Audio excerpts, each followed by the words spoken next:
Ladies and gentlemen, please welcome your hosts, James Barry Wolf and Sean of the AWM Studios Podcast, right here on YouTube. If you haven't done so already, please press that subscribe button to show the love to these great YouTube hosts. Tonight's episode will be about wrestling, movies, and more. So without further ado, let's get into it. Here are your hosts, Sean and James.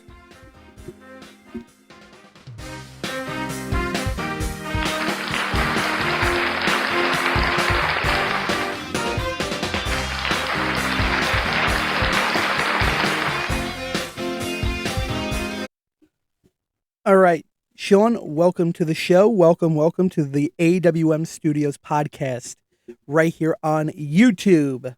Thank you, Barry Wolf. Today's episode is sponsored by ourselves. Self-sponsoring. How sad is that? Yes. Seriously, how sad is that? Yeah. Sad. I had to use a laugh track like most TV shows do. They can't even afford freaking live laughter. They have to use old-fashioned laugh tracks like this. But anyways, I'm getting full of myself. Today's episode, like I said, is about wrestling, movies, and more. So with that being said, let's start the show with movies. All right? Okay. We'll merge ourselves into wrestling later on. So, movies. We're going to do top 6 movies of all time. Our favorite top 6. And here's the way the ordering system goes for those that are listening and for you. 6 will be the worst, like the movie that you could live without. And number 1, when you get to it, will be like the best movie. You could watch it 1,000 times. It never gets old, never gets tired. All right? And this goes for all movies, whether it's comedy, drama, romantic, horror, action, doesn't matter. This is our personal opinion top 6 list. So I'm going to let you take reign. Tell me your 6 and why they are your favorite 6. Again, number 6 being the worst, number 1 being the best movie ever. Okay. So yeah, being that I watch a lot of scary movies, I'd have to say on number 6, it could be, they don't have to exist, but still definitely cool to see. Terrifier 1 and 2. Not like your standard scary movie. It's more or less like gruesome and disgusting. Really, the first one was better, but the second one was still good. A lot of people were falling out of the movie theaters because it was so gruesome. So definitely one of those that could go, but we're gonna go. But now, before you go on to number 5, before you do, why did you choose exactly that to start your list? What's your reasoning? I think it's the worst of the 6, but I think it's good enough to mention because how gruesome it is, and definitely one of those, one of my tops, but not all the way up there. All right, number 5 on your list. Number 5. Now this could go up the list.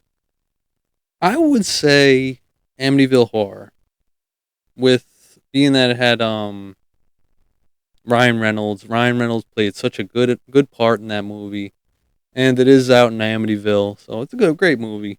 Number 4. Now, a lot of people argue this is like number 1. Should be number 1, but I got preferences. We're gonna be looking at Psycho, the original Psycho With Linda Blair. It's definitely very, very much a loaded movie. No, I'm wrong. I apologize. First off, for cutting you off. I apologize. Secondly, I was wrong. So before you write it in the comments, oh, you're wrong, it wasn't Linda Blair. I was wrong. It was Jamie Lee Curtis's mother, Janet Leigh. Oh, okay. Yeah, it's definitely a loaded movie. Great to watch if you haven't already. And then we're going to go number 3. This one was originally Amityville Horror, but I think Town That Dreaded Sundown was just a little bit better. It's very specific to that time period where we got like people in masks just killing people with hooks. But overall, the movie ends up being really good. Before you do number 2, let me give a little bit of a fun fact. Well, at least fun fact from me. I don't know what you think is a fun fact. Not you, but the listeners. What they consider a fun fact. But in my opinion, the fun fact that you just mentioned that movie was the very very fact that it was referenced in the first Scream. It was a little bit of a reference, like if you didn't know what the movie was, it would have just went over your head. Yeah. But it was just like the name was referenced in the first Scream. I just thought it was a little something interesting to throw out there. Anyways, number 2 on your list. All right, so before we go to number 2, I actually wanted to mention Honorable mentions? with the Town That Dreaded Sundown, they had like this character, he's the villain or the killer, and he wears this mask, and the mask is kind of like represents his ability, like a supernatural ability. It's makes it harder for him to breathe. The mask makes it harder for him to breathe, makes it harder for him to see. It's like this guy shouldn't be able to take on and kill so many people. He has so many restraints, but it's supernatural, and that's what makes it a little scarier. But so we're gonna go right to number 2, though. We're gonna go number 2. Number 2. It's one of the ones I've watched more than anything else, so really it should be number 1. But I'm gonna put it at number 2. Conjuring, great movie all around. Can't go wrong. I won't go into too much detail. I believe, what do they call them? Jinns. They're like, they're not poltergeists, but very similar. Like demons? No, so the poltergeists, they move stuff around, and all right, yeah, so they move stuff around. It's kind of, I think the word jinn comes from genie, but you see the one lady that's there, I believe it's the wife. She gets bruises in the morning. Generally, the jinn will affect you at night while you're sleeping, and you wake up with a lot of bruises, marks. That's the jinn. It's a great movie. If you haven't seen The Conjuring, it's good. I believe they just keep on going. I don't know what number they're up to, but as far as I know, we got 1 and 2. Third one's okay. All right, number 1 on your list, the best movie you could watch over and over again. Never gets tired. Now, number 1 is a split between one movie, but it's 2 versions. So we're definitely going to go back to the OG being the number 1, Texas Chainsaw Massacre, 1974. Great movie. Watched it a million times. But we also have to mention 2003. We got Lee Army, drill sergeant, playing as Hoyt. And he is just a menace in that movie. Insane. And then the killer is just nuts. I mean, it's definitely worth a watch if you haven't seen it before. Definitely check it out. The 2003 version is amazing. And the 74 version is really good too. So definitely 6 great movies. And that's my top number 1. All right. Now, my 6, again, if you didn't hear me earlier, the rules are 6. Number 6 is like the worst movie I can do without. Number 1 is the best movie of all time. Number 6 for me would have to be Thor 2. Okay. Thor: The Dark World. Okay. Because you could do without it. Doesn't help anything, in my opinion, at least. This is my opinion. Doesn't help anything in the further plot point of the Marvel Universe at all. So you could easily watch Thor 1, 3, and 4 and still get the gist of what's happening in the Avengers full movies and all that. So number 6 for me, the worst movie of all time, has to be Thor 2, The Dark World. When did that come out? Good question. I think it came out 2016. Let me double check so that you don't have to let me know in the comments when it came out. Thor 2 was 2013, actually. 2013. Wow. Over 10 years ago now, almost 11 next week. But yeah, about 11 years ago it came out. And it's just dog poop. It's just the worst. You could easily skip it and not miss anything. But again, that's my number 6. Okay. Number 5 is going to have to be Scream 3. Okay. And why? Because with Scream 3, the original script was supposed to see Stu Macher come back as the killer, or the mastermind, rather. If you've ever seen, Sean, have you ever seen Cult of Chucky? Yeah, I like the Chucky movies. Is that the newer one? That's the one right before the first season of the TV show. Oh, okay. The one right before the last official theatrical movie. Well, not theatrical, but you get what I'm saying. Yeah. But yeah, Cult of Chucky. The scenario with that where there's multiple Chuckies is a similar concept to what Scream 3 was supposed to be with Stu Macher. Because, spoiler alert, which at this point you all should have seen Scream 1 if you are a Scream fan. Scream 1, Stu had the TV fall on top of his face and we all thought he died. The original concept of Scream 3 was supposed to have it where Stu somehow survived that, looked like Freddy Krueger with all the cuts and abrasions on his face from the TV.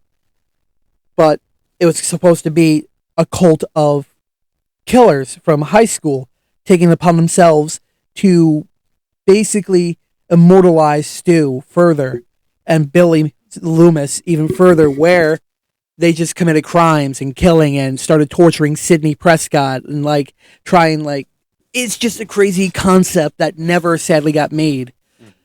But if you search it on Google, I'm pretty sure you can find the original script, or at least one of 7 or 10 original scripts of Scream 3. And I think somewhere out there that would have been made, because they had a script made for it. They just never officially filmed a single scene because of, sadly, the Columbine tragedies. So that's my number 5 is Scream 3, and it's because the real Scream 3 that we got was all bullshit. The fact that Sydney had a half-brother that she never knew about, and he just whined and cried like a little biatch that he was, and basically cried, wah, wah, wah, you had a mom, I didn't. It was like a child. So, number 5 for me would have to be Scream 3. Number 4 would have to be stuck in the Scream universe. Yeah. I'm sticking with Scream still. Number 4 would have to be Scream 4. Okay. Why number 4 is Scream 4? Because Scream 3 you said last time? Because in Scream 4, it took a little bit of what was Scream 3's original concept, a little bit of it, with Macaulay Culkin's brother, basically Rory, for those that don't know which one I'm talking about, because there's many Culkins out there. Yeah. Rory was supposed to be one of the killers, which you think he is, but by the end of the movie, you realize she was just working alone, all alone. Like, he did help with some of the kills, most of them actually, but at the same time, you find out that he was dumb because he was working to win her affection when she never even cared about him. She was too blinded by social media and wanted to be famous. So she committed crimes and killing all of her friends and students because she wanted to be famous on YouTube or TikTok or whatever it was in the Scream universe. But she wanted to be internet famous, so she went on a killing spree and convinced his character, Charlie Walker, to help her with the killings. Okay. So, you think he made it into a better movie, like as far as his acting went? Rory? Nah. No. Sadly, Rory is not as famous as his brother is. His brother's only famous for like 3 movies, in my opinion. And that's the 2 Home Alones and Richie Rich, which by the time Richie Rich came out, he started to lose that caring innocence about him, Macaulay, where he just didn't care about his acting as much. I mean, don't get me wrong, Richie Rich is still somewhat entertaining, but I could easily pass it and not even care. Home Alone 1 and 2, I loved. Even though Home Alone 2 was basically a direct repeat of the first movie, just in New York City, it was basically still a great movie, which is why I'm glad you brought up him and his family. Number 3 on my list? Oh, God, this is a hard one. Home Alone? In my opinion, it has to be the second, Home Alone 2. Okay. It has to be. Like I said, I know that it's basically the exact premise of the first movie, just filmed in New York City. What about the Nintendo games? How do you feel about those? The original Home Alone. Oh, God, don't even get me started. Games. Don't get me started, because fellow YouTuber out there, Angry Video Game Nerd, don't even get me started with his initials. I'm not even going to initialize it, but Angry Mhm. Video Game Nerd. He did a video with Macaulay himself, Playing through basically the game. game playing the Home Alone and questioning him on it. And basically, it was like a complete rant about how horrible the game is and how it basically is a little bit better than the ET video game, Oh my but goodness. not much, not by much. I figured it would be pretty decent for that time.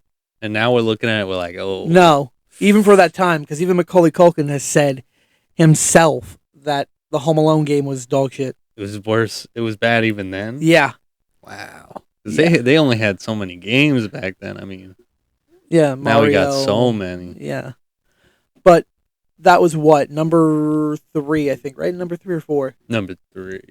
All right, number 2. Number 2. If I did miss one, let me know in the comments. I'll allow it. But We'll jump in and put another one in there. yeah. Number 2 on my list would have to be, it would have to be a comedy, in my opinion, and that would be Joe Dirt. Okay, that's actually That pretty David good. Spade movie.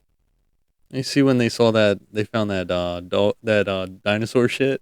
Oh yeah, He thought it was worth like millions or something like that. he thought it was a meteor, but it was actually just fecal matter from an airplane that just froze as it came down to Earth. Oh, I thought it was like dinosaur crap No, that he no, no, found or no. something. He thought it was a meteor, Mhm. and he ate off of it Oh my goodness. because he thought he was eating off of a meteor. That's the funny part. That's my favorite. Well, one of my favorite parts. If you were to ask me, James, which part of the movie is your favorite, I can give you that one. You know, I actually watched that on Crackle back on the 360 when You're talking about the first, though, not the second Joe Dirt movie, right? probably the first one, yeah. Yeah, the original. It was free on Crackle back in the day. I think it still might be. I'm not sure if it's still on Crackle there. It's free, I think, on YouTube as well. Oh, I think. But yeah, number 2 would have to be Joe Dirt. My favorite movie of all time, and I mean all time. You might have a debate with me. Hmm. It would have to be, and this might get me canceled, but I love the movie because here's the thing: today's society. I'm not gonna get political. But I am gonna say one thing. Today's society is too butthurt over everything. But getting past that, my favorite movie of all time, Blazing Saddles. I figured. Oh man. Don't get me wrong. I love that movie because it's funny. You can't really judge a movie that was made in the 70s in today's day and age. You could say they'll never make a movie like that again, and you'll be 1,000% right. They can't get away with a movie like that in today's day and age. You can't. And I respect the reason why they can't. I respect it 100%. But at the same time, just watch it. It's funny. Watch it for what it was in the 70s. It was a funny movie. Don't worry about the political hysteria behind it. Just watch it for what it is, a movie. Don't judge it on the political aspect of it. Just watch it. It's a funny movie. Mm. But that's why it's number 1 on my list. It's the funniest movie ever. But that's my top 6 list. If you have your top 6, let me know down in the comments below. So with that being said, why don't you? I brought some cards with us. Why don't you read off of them? Okay. Let us see. Any random card, so that we can get the show started. All right. What would be a talent that you would like to work on, or if not, get better at? Those that don't know me, I am a wrestling fan, like a die-hard wrestling fan, like overly obsessed, is putting it mildly. But the talent that I would want to work on to get better at would have to be working on my promo skills, so that I can one day return to wrestling as a heel manager. And for those that don't know what that means, heel is just wrestling terminology, wrestling jargon for villain. Mm. And I want to be a heel manager, like a talent agent. So the talent I want to work better on is basically cutting a decent promo. Okay. I got another one for you. All right. What's your greatest regret as far as your career goes? And would there be anywhere else that you'd like to go back to if you could? as far as like promotions. I gotcha. Greatest regret as far as career. Greatest regret. That would have to be, and it's out there for the viewing if you want to. It's Cash versus SJR at ECPW. It's an outdoor video. And if you watch it, you don't have to be a smart fan to catch on to the wrestling behind the scenes. Because if you watch that video, you see that I hesitated in the final finish of the match. Because I'll give you a little bit of a backstory, a quick little snippet. What was told to me, one, we're supposed to have 2 referees on that show, and the other referee was running late. And the promoter was like, okay, we got to start the show already. We got to. The fans are here. They're already sitting down. We have to start the show. So let's do a quick rundown. Because for those that don't know how a wrestling show is put together, how a match is put together, those that don't work in WWE have to go over their matches behind the scenes, behind the curtain, so that they know what they're doing in the ring. Mm. And there was 8 matches on the card, 7 before the final match, which was a steel cage match. And since I was the only referee on scene, on hand, because the other one was running late, I was told every single match, the finish, all 7 matches, just in case he doesn't show. Yeah. Which I've done before. All 8 matches for an entire year on my own. You had a cover for him? Yeah. But here's where, if you watch on YouTube, it comes into play. My biggest regret is that I was told, and this was the first match out the gate, the first match to start the show opener. It was Cash versus SJR. Again, you can search it on YouTube. And it was supposed to be like a false finish, the way the match ended. The original thing was that I was supposed to kick his feet off the ropes, argue with him, and then he gets rolled up into a 1-2-3. What ended up happening that you see on the video is that he puts his feet on the ropes, and I forgot at this point what the finish was. And I've been in the business at this rate for like 1.5 years, 2 years, so I wasn't as green, but I was still green. But they expected me to remember all 6 matches, especially the show opener, and I couldn't. I forgot it midway through the match. So when the finish came, I went 1-2, I stopped, hesitated, in front of the live audience nonetheless. I hesitated and was talking to him quietly. I was talking to him because he was only like maybe a foot or 2 away from me. I was talking to him and was like, do I call it? Do I call it? Do I call it? And to him, calling it is yes, kick my feet off the ropes, argue with me. That's what he thought calling it meant. That's not a call, yeah. What I consider calling it is ending the match right then and there. Yeah. So, like I said, on video you see me 1-2, hesitate for about 8 to 10 seconds, and then do a 3. And then you see Cash with a pouty look on his face. So yes, to answer your question in this long rant, my biggest regret and what I would love to redo is that one match with the knowledge of what the finish was now. I got one more for you. Shoot. All right. Which living person or which living wrestler do you despise most? Oh, God. It doesn't have to be like an actual, like, oh, you hate them. Maybe you just dislike their character because he's a heel.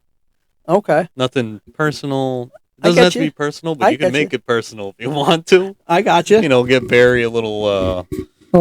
I can go personal. I can go personal if you really want me to. I can, and I can let loose. All right, who you got? He is a independent wrestler. He works on the indies, and he's worked in companies like CZW, NYWC, Victory Pro Wrestling, SWA. He's worked up and down the promotions. Are we talking Stockade? Yeah. Hey, to be fair, I know you do despise him in some way, but think about this. He puts you on. I mean, he beats the crap out of you. Well, yeah. He beats the crap, but he puts you in. Let me give a little bit of an insight what Sean's talking about. What Sean's talking about is basically the very fact that one show that Sean went to,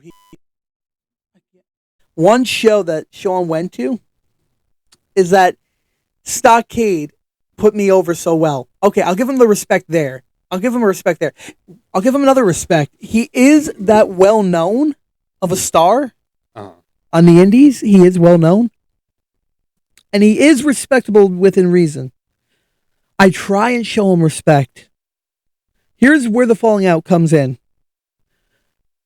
As a wrestler, referee, manager, show promoter, show booker, doesn't matter what your position on the card is, behind the scenes or otherwise. Even if you hate the person with a passion and you don't want them working with you or for you, if they are, you have to show them respect. The moment you enter the building that you're working in, you have to show the wrestler respect. You don't have to like them. You don't have to really be friends with them, but you have to show them respect. And respect is this, at least what I was taught. Respect was this. Shake the person's hand. Show them, again, respect. Every show I worked for NYWC, and don't get me wrong, I'm not bashing NYWC at all because I love NYWC. They're one of my favorite companies in New York that I've worked for, and I've worked for a lot of them. But in NYWC, we were trained and taught, basically, even if you hate the person, show them respect. I went to shake everyone's hand, and everyone shook my hand. Okay, whatever. I went to put my hand out for a handshake to Stockade, and this is what he told me once. I don't have to respect you. You don't have to show me respect until you earn my respect. First off, that's not how it goes. You don't like me? Fine. I don't care what your reason is for not liking me. Maybe I screwed up your match. I don't know. But you still have to shake my hand to show me respect. Because that's where it comes from, the foundation. But, yeah. Hopefully that answered your question. Yeah. Stockade. So. All right. So I guess we'll wrap this one up for today. We're going to be doing a little bit of our gaming podcast section where we do some games. I beat down James a little bit. Hopefully it's not too bad. A little Barry beat down for today. So we're going to get into some NFL 22. All right. We'll be right back after this with the gameplay portion of this. All right, before we go into that, let me just give you a little bit of a thing, a little bit of a plug for our merchandise store. If you love us, if you want to show respect for us, if you want to show us the love, click that subscribe button and click that bell notification icon on All Wrestling Madness on YouTube to show Sean some love. And click the bell icon so that you get notified every time he drops a video.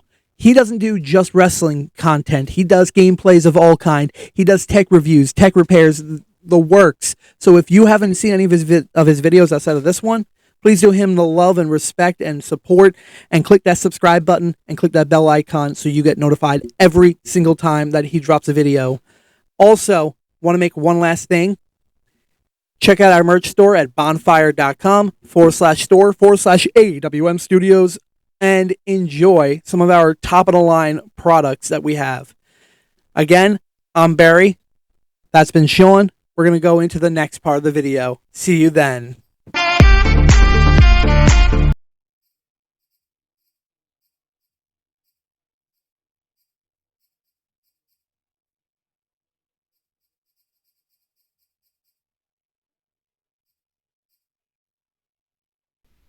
All right, so I told Barry that I would finish the video off with the video of the game and how it went. So I'm gonna actually end up doing that. Right now we are pretty much doing our normal playthrough. Last maybe 2 or 3 weeks ago, I picked up Madden 22 and I really liked it. And he was destroying me. I was not doing very well.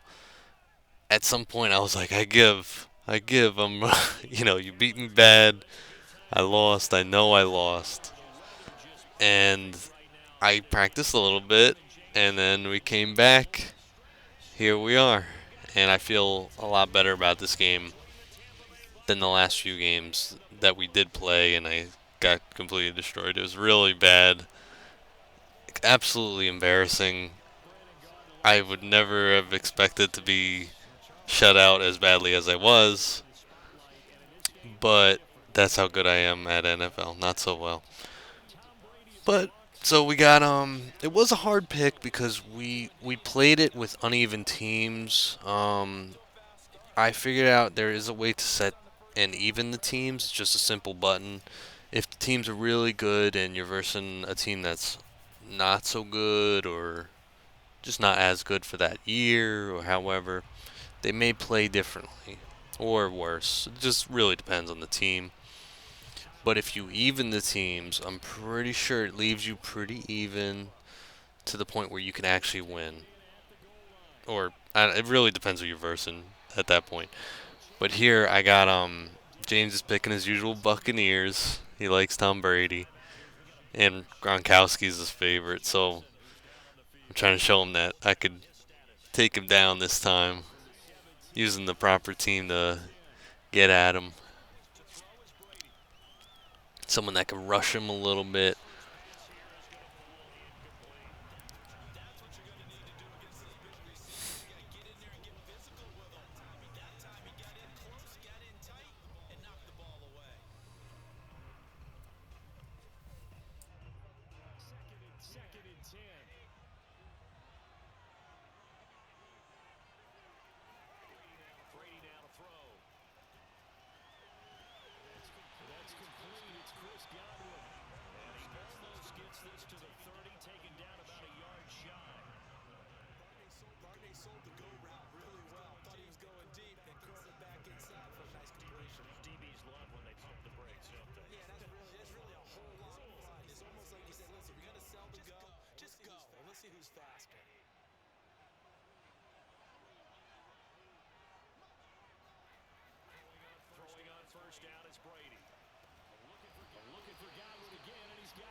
loss of 8.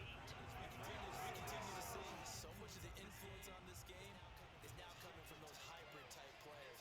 In this case, strong safety, not worried about covering the pass.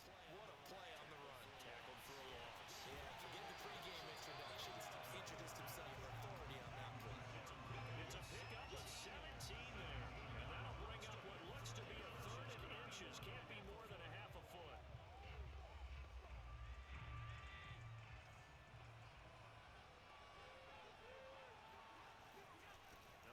They'll try and run for this with Singletary.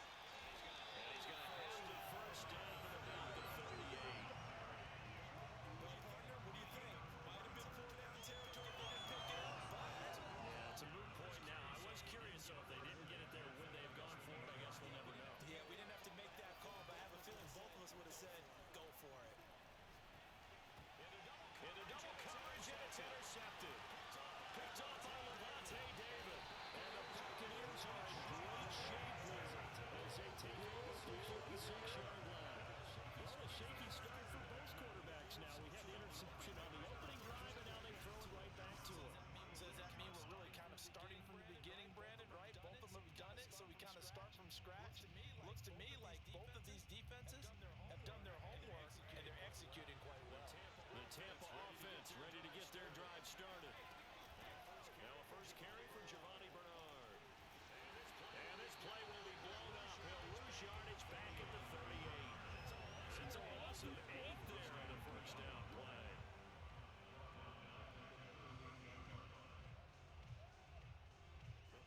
The big loss on first down leads to a tricky second down. 18 yards to go. No score after one on EA Sports.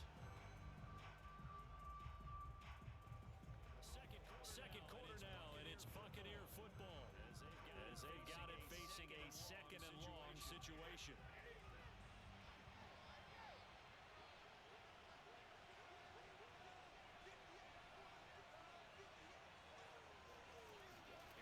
Here's Brady to throw. He finds his man Johnson. No gain that time. The completion, and it'll be third down. Love the effort. Love the dramatics. Getting the feet down. How about a little step shuffle along the sideline there? Almost like a great ballet dancer or a tap dancer. All for no gain, though? I was going to say, it's so pretty, and it gets you nothing. Now a shot taken on third down, but it's going to wind up incomplete. A deep ball down that right sideline, and he made sure that he put it where either his guy was going to catch it or no one was. So on now is the Clemson man, Bradley Pinion, to punt this one away.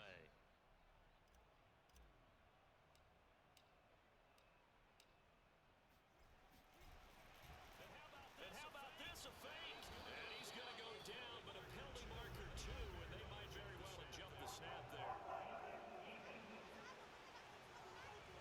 Well, we looked at each other right when he flinched. We knew that that flag was coming. Yeah, offsides, easy call, mark off the 5, and keep it moving. Here's Bradley Pinion now to punt for the Bucs on fourth down. And look at this, it's a fake. And this is caught. And the fake will work. He's going to have a first down. Bring it.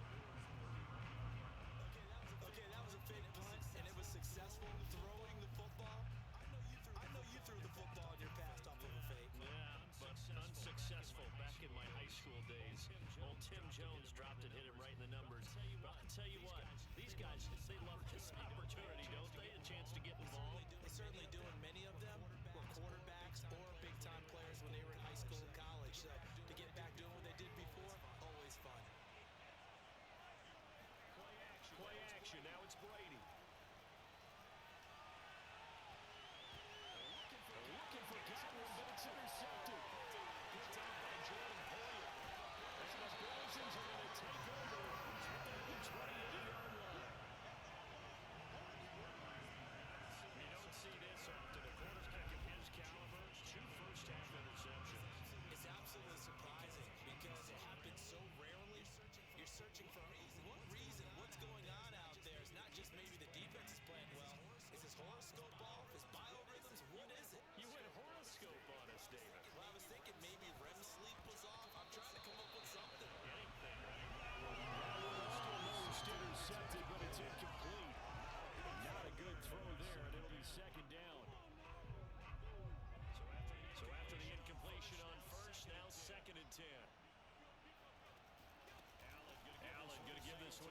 Singletary.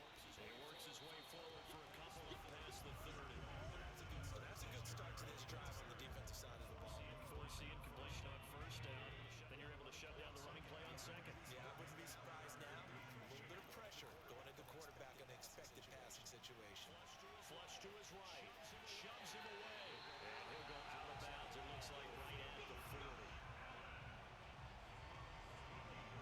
For nowhere to throw, he decided to scramble. And a nice job seeing he got the yardage that he needed. Yeah, his teammates are certainly going to appreciate that effort, even if his coaches don't, because they would have wanted him to slide and protect himself. But he chose team gains over personal protection. Throw over the middle, taken in. And they got it well across midfield, down to the 40 before it's all said and done. That's a power to watch right there. A nice in-breaking route and plenty of room in the middle of the field. And he was able to get behind the linebackers and grab the completion for a really good pickup. From their own 40 to the other 40. The gain of 20 leads to 1st and 10. On the give, this is Singletary. And some room to run now. And he's going to get this down the other 20-yard line.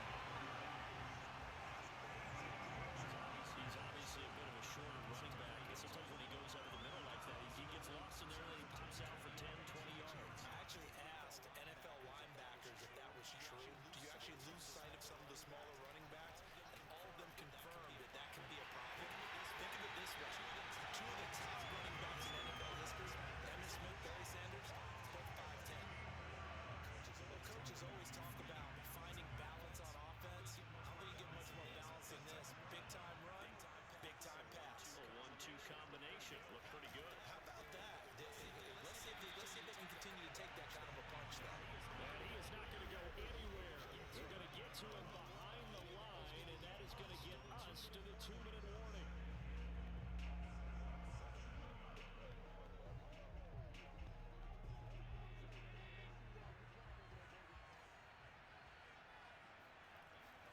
On 2nd and goal. Allen looking end zone. Incomplete. That was a touchdown if he could have hung on. Instead, it was a well-timed collision to draw that one free. This will be play number 8 on the drive. It's 3rd and goal. From the gun, it's Allen. That is caught. It's Beasley. Touchdown, Buffalo. A 7-yard touchdown grab. As his guys are on the board first here tonight. Bouncing back nicely from that bad opening drive where he threw the interception. Drive number 2 leads him right down the field and into the end zone. So obviously his confidence was never lost, and that's a good thing to see. Great quality to have. You absolutely must maintain that as a quarterback. I have to think that they're probably still on the script that they prepared for this game. Just the second drive. They've worked on these plays all week in practice. Put them to good use on that one. Extra point by Bass, up and good. And that makes the score 7-0.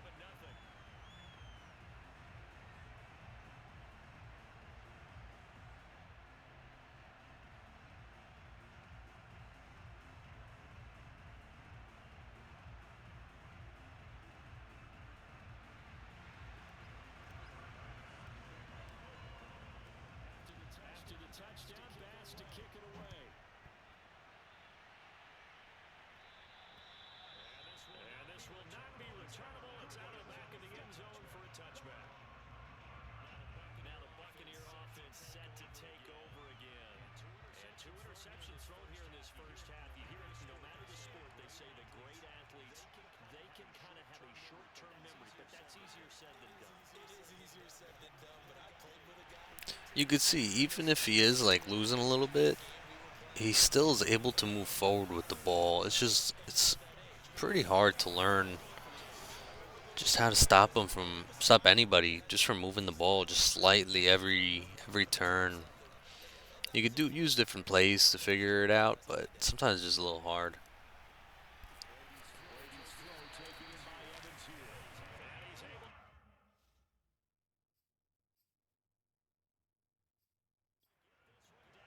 Down to the 40-yard line.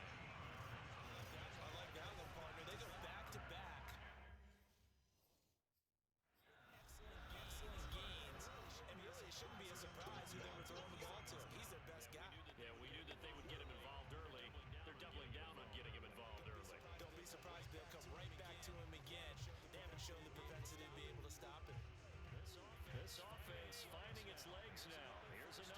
First and 10.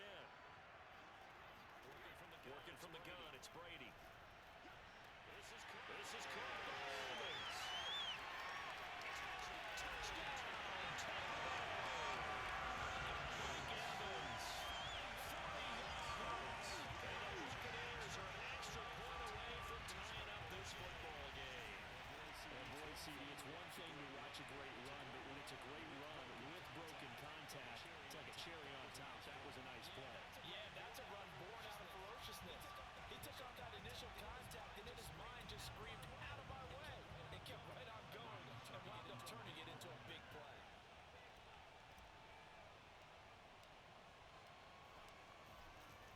Oh, they flip it to the kicker. He looks like he's going to throw it. It's caught inside the 5. And he is into the end zone to move the lead up 2 more. Someone really wanting to be in the lead here, because that's a heck of a gamble, isn't it? You're down 1, you kick it, you got a tie ball game. Instead they fake it. And I keep coming back to this every time I say it. Remember, if you're faking an extra point now, the ball snapped at 15 yards. Yeah, you're giving up 13 yards as opposed to just lining up at the 2 and saying you're going to go for 2. You're running a big play, lots of yardage for 1 extra point. That's a heck of a gamble, but it paid off in this case. A second quarter onside kick there that failed. Is that something that maybe they had dialed up before this game started? It feels like it, doesn't it? That they thought they had the right situation, and the right approach in going after it. Also may signal that they feel like they have the superior team, that they can try these sorts of things, and it won't come back and hurt them later. Give him 9 there on the first down completion. Looking to throw again on second down. Allen. And he finds Beasley, complete. He's going to go out of bounds, but he takes this one down just shy of the 20. How about this throw right here? Had to throw it to the left sideline, and you know the timing's got to be correct on this one. Ball's got to be right where it needs to be, and it was. That's because he had great arm strength on that one, able to drive the football. Quarterbacks love it when they can show off their arms. Give him 5 on the carry there, and it'll be second down. That was a really nice job by them picking up the run blitz and detecting it and blocking it and turning it into a nice run. And a lot of times you think if you Diggs in the end zone. Touchdown, Buffalo. Stephon Diggs. As time expires in the first half, and the Bills have retaken the lead. CD for them. This has just been an offensive explosion here in the second quarter. Yeah, held scoreless in the first quarter. Now they find the end zone again here in the second. Sometimes you just have to have some patience. A lot of people think it's always an adjustment. You have to change what you're doing. Sometimes you just have to do your game plan just a little bit better. And I think that's part of what we're seeing here. Extra point by Bass, up and good. And that makes this a 14-8 ball game. Second half straight ahead from Raymond James Stadium. Both teams finishing up their halftime adjustments. So for the Cup, let's get back over to Tampa and rejoin Brandon and Char. Okay, Coach, thanks as always. This one's still anyone's game as we welcome you back for quarter number 3. Bills with the lead, and they'll get the football first as the second half is underway. A very interesting call and one that backfires. I know they're losing Charles, but boy, to start the second half with the onside kick, risky. Felt like a sense of urgency from their side, coupled with, you and I both know the special teams coordinators, they sell their key plays each and every week to the head coach, don't they? This is one of the aspects I actually I'm trying to teach him. I'll show you right here. It's on the next play. It's a 6-yard pickup, and it gets him to second and 4. And there we saw one of the downsides of blitzing during a rundown, because sometimes you get out of your gaps. You don't fit the run quite as well because you're headed towards the ball carrier with abandon. So I go for the run and I stiff arm him. And he, I was like, this is how you do a stiff arm. You got to try it out. Try to see if you could do it next time you get the ball. It's just stuff that you wouldn't really think about, but it's cool. It's definitely, you might get a few extra yards. You might be able to run completely to the end if you're lucky. To throw, it's Allen.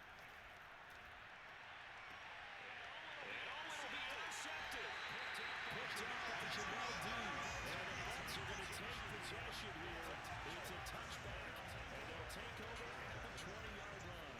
First possession of the third quarter, an interception, so maybe a second-half tone setter. Indeed, and not the tone they wanted to set. That's the equivalent of running out the wrong door and running into your pool instead of running out onto the field.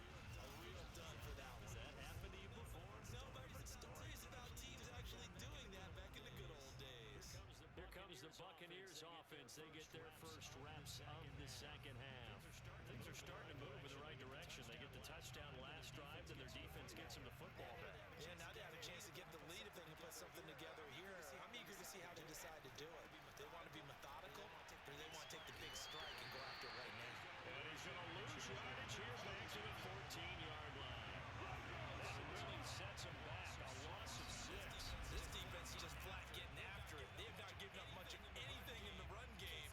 Case in point right there. Second and 16.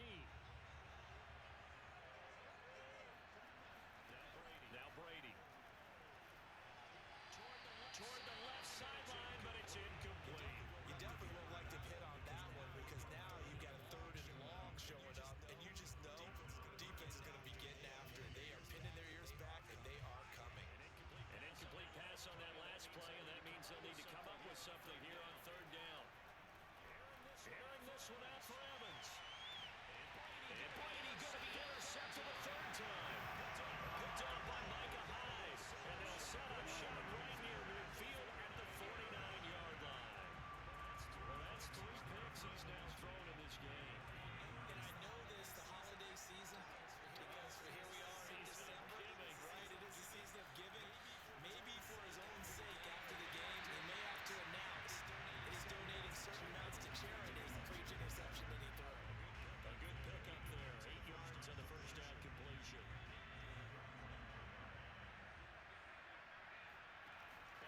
Play action. Now it's Allen. And down he goes. A Buccaneer sack. It'll go as a loss of about 6, and now it brings up third. The number one mission of any offensive line, you got to protect that quarterback, keep him safe back there. This time, the rush got to him in a hurry. And they'll need the 39 here for a first. This is third down.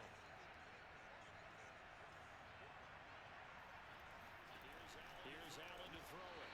And that's going to be incomplete. The coverage too good there. The contact popped the ball free, and it's fourth down. They certainly had good starting field position on that drive, but couldn't do anything with it after 3 plays.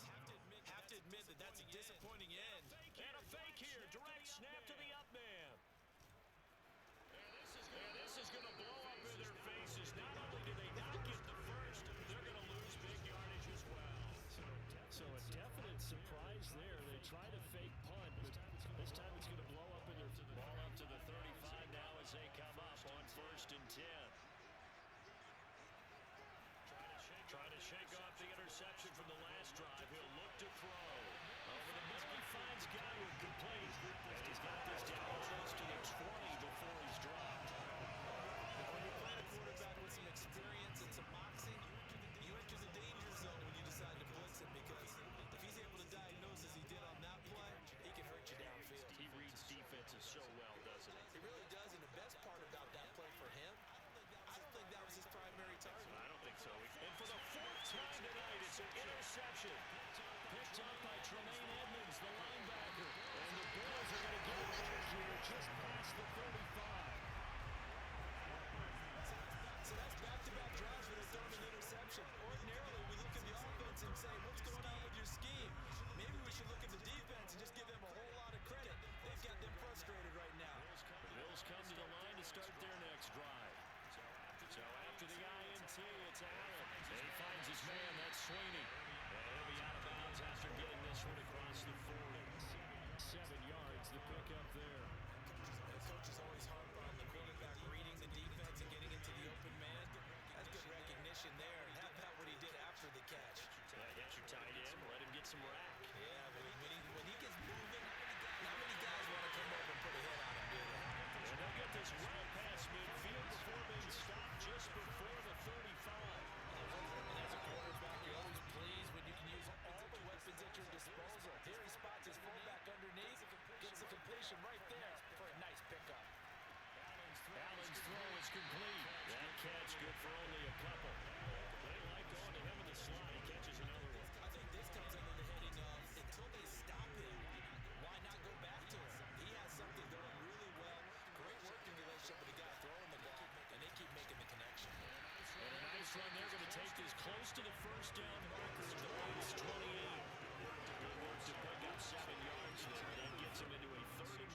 situation. He hasn't had a ton of success here so far, but you get the feeling that he might be on the verge of popping one. Yeah, even on that one, there was a little bit of a hole that closed there quickly at the end. He's got the hook up with Diggs. And he gets it all the way down inside the 10 and working at the 5. Partner, they're locked in man coverage out left, and they end up running a crossing route. Routed it a little bit more than a slant. He's just going to angle himself towards the right side of the field, and that's very difficult for the defender to shadow him across all that ground.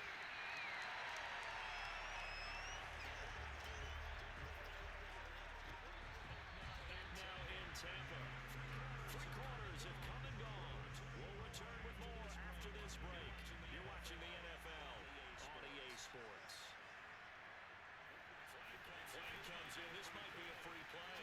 Keeps himself upright. And he is going to go down here, but we also have a penalty marker at the line of scrimmage. They may have jumped the gun. And that one was relatively easy to see. I noticed that from up here.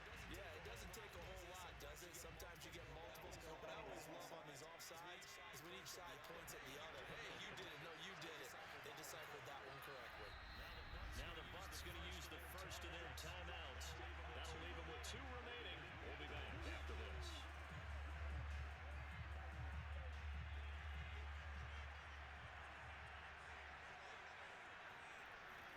Allen now looks to throw. Sanders got it. 4 Bills touchdown. A 1-yard touchdown pass. The Bills will add on to their lead. Now the Bills are going to use the first of their timeouts. That'll leave them with 2 remaining. We'll be back after this.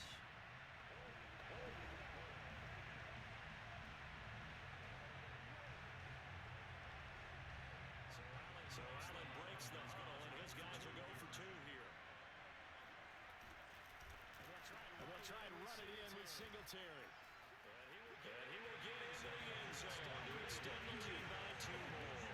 Only had a couple of yards to gain there on the 2-point conversion, and they were able to do it. And how many teams shy away from running the football in the 2-point conversion? They treat 2 yards as if it were 20.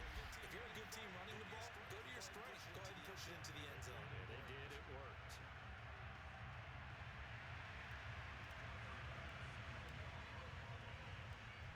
After the touchdown pass to kick it away. Fielded just outside the goal line. And he had no room to run as he's tackled down inside the 20. And Tampa Bay trots out there now. And following the interception, just any interception, are you a little bit more cautious when you start that next drive, or no, you just throw that out the window? I think you are. I don't think that there's any way you can run back out there and go, totally didn't affect me. Just go ahead and be loose with the football again. You're going to take care of it, but you have to be careful about being too cautious because now you can't run any offense at all. Still want to attack. We'll see how they attack him here. Trying to shake off the interception. He'll look to throw. And my goodness, another interception. Levi Wallace with a pick. And he's going to score. It's a pick 6 and a Bills touchdown. Bucs forced to use their 3rd and final timeout. So that will leave them with no timeouts left. Still plenty of time on the clock. We'll see how that affects things here in this 4th quarter. Now the Bills will use the 2nd of their timeouts. That's going to leave them with just 1 remaining here in this 4th quarter.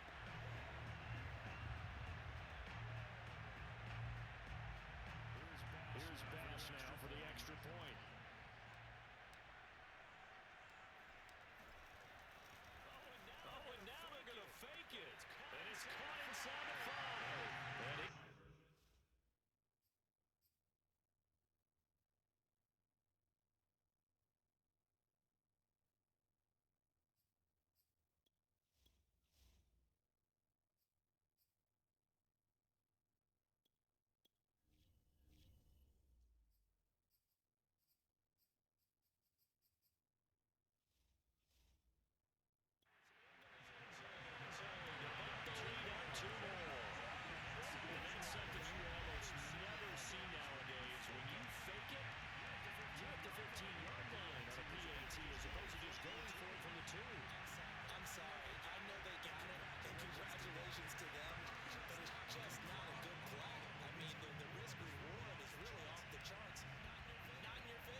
29 now. So not only the cough up, but then the pickup on the other side, the scoop, and the score the other way. The fumble return for a touchdown.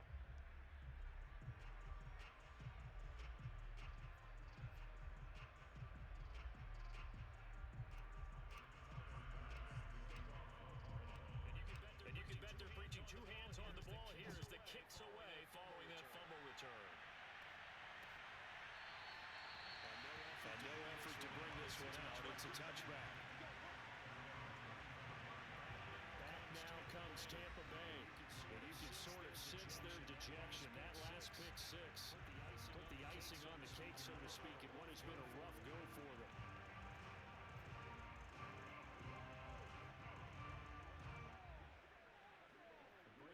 Brady and the Buccaneers here, 1st and 10 at their own 25-yard line.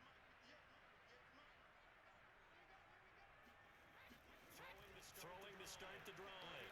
Brady. Here we are, James. Time to give it up. We're at 37-8. I still think he could have came back at any point during this game with just little tweaks. You know, you never know. The game can go in any different way depending on how he decides to play it off. But you got 5 minutes. You get a couple interceptions. You know, I'm not good. I've just practiced a little over the week and have gotten better than terrible, which isn't saying much, but you know, it's actually a pretty complicated game, and I tell everybody like this is not like as simple as it seems. You got plays that you got to do, and you got to make sure those plays are correctly played out. Simple, like sounds simple, but and you have to kind of almost assume what the other person's gonna do before they do it. You got to be a step ahead of them. And that's definitely not easy. It's so easy to get yards, like little yards when you need it. Or should I say, when I need it, it's hard to get yards.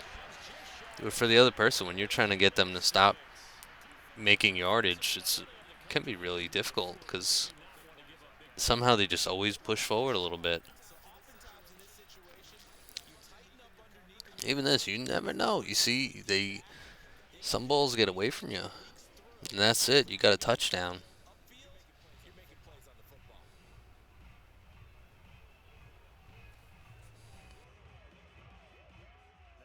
Now a chance to make that big play really hurt. It's 1st and goal just outside the 5.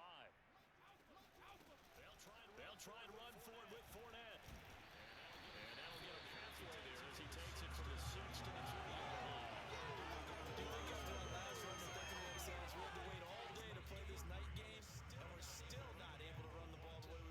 Yeah, this defense, they've risen to the challenge all evening long. So the ball position now at the 3.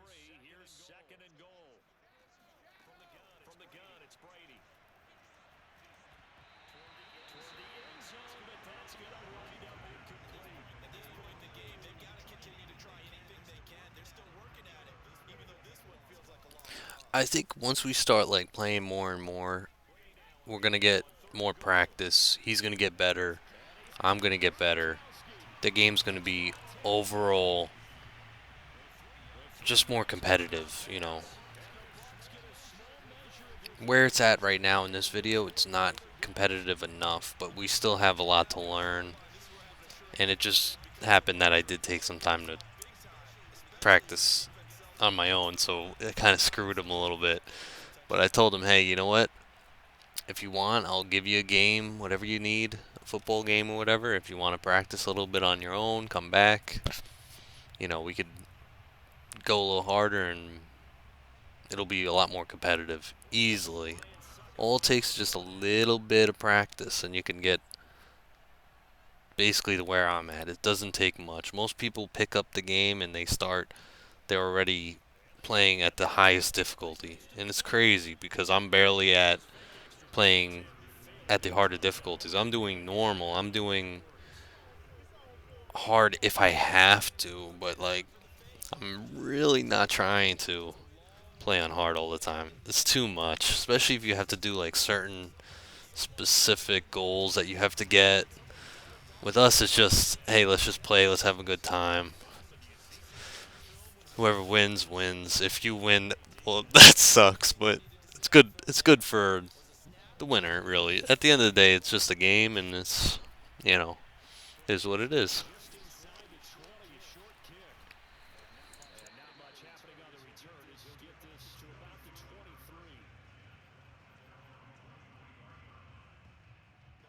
Buffalo set to get the football back here. And that last drive, so effective in the passing game, resulting in the touchdown. Maybe not many people were focused on the trenches. There was good protection there.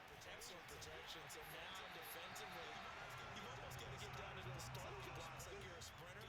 Get rolling to those guys on offense and find a way to roar through them, roar around them to get into the face of the pass. Easier said than done, though. Way easier said than done. But they've got to try something because right now they're just cutting them to shreds. Line of scrimmage, the 37 on 1st and 10.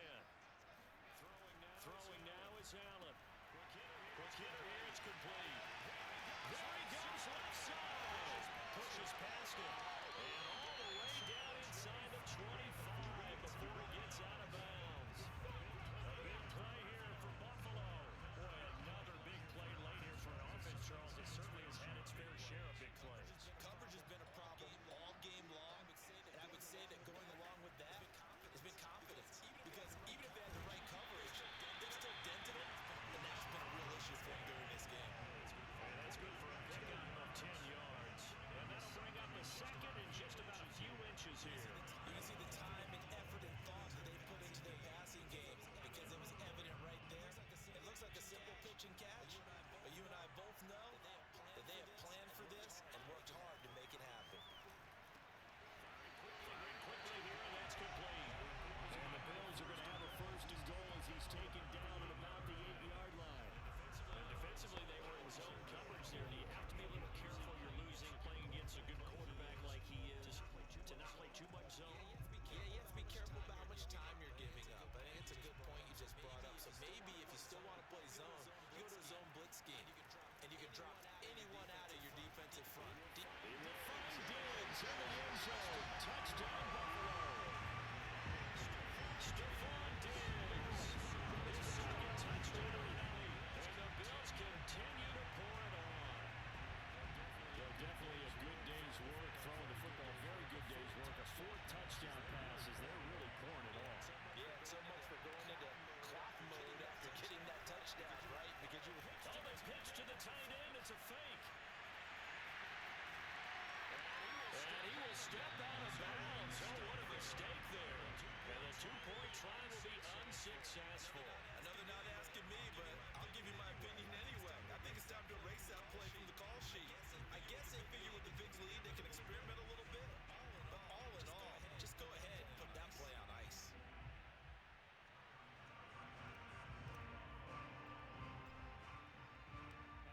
After the touchdown pass to kick it away. Short kick. One of the up middle take it down. And it's a pretty good return here as he'll get this up to the 29.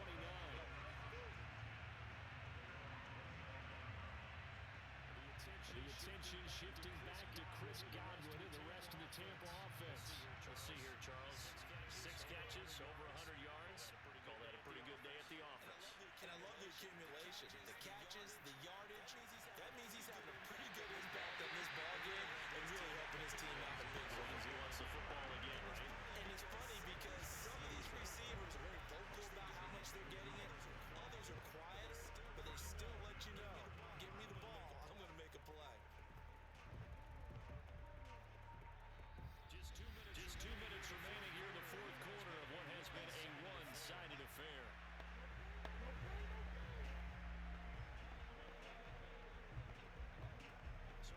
So it's Buccaneer football as we welcome you back. They've got a 1st and 10 as they search for a late score. On play action, now Brady.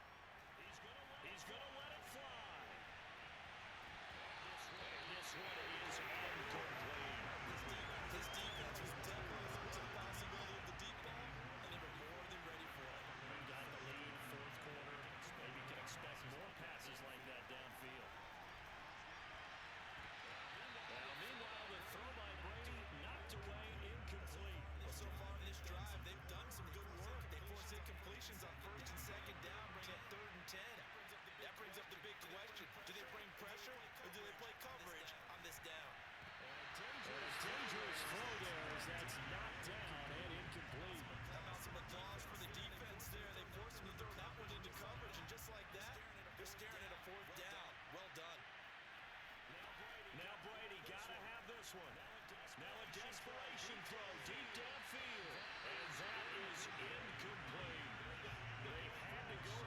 such little time remaining, and the Bills are going to take over in excellent field position.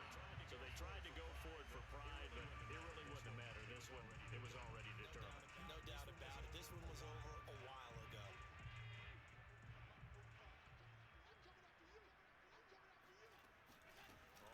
On first down, Singletary. And give him 6 yards here as he stopped near the 35 at the 34.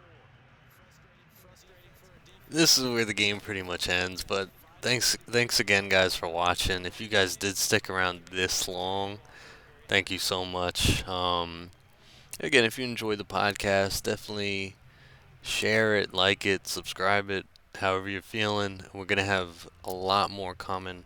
My buddy on AWM Studios, Barry Wolf, is actually going to be releasing another video separate of this, which is going to be another portion of the podcast. But basically, he created his own studio in his house. It looks really good. It's a lot more professional than what we have in my room. And we're going to be busting out some good content, and I just can't wait. I hope you guys stick around for the ride. If you guys want to see anything in particular, let me know. I got my Firstrade and my Robinhood. It'll be down at the bottom. Also, our bonfire. We have lots of different merchandise that we sell between t-shirts, sweater, mugs, and even masks, face masks. If you guys are interested, we do have them for the channel. I'm probably going to buy some myself just so I could sport them and, be able to show everybody what we have here. And we have something pretty good. It's just we're working and we got to figure out what else we should do. What's like the most entertaining thing that we can do, really, and things that we love to do is what's important. Right now I'm going back, as you can see. But it depends what we really want to do, what we love to do, and that's kind of what we do at the end of the day. James Barry Wolf has so many other videos on his channel as well as his TikTok. So it's been a lot, but thanks again, everyone. Please enjoy the rest of your day. Boy, were they clicking on offense. They can't help but feel great about themselves, can they?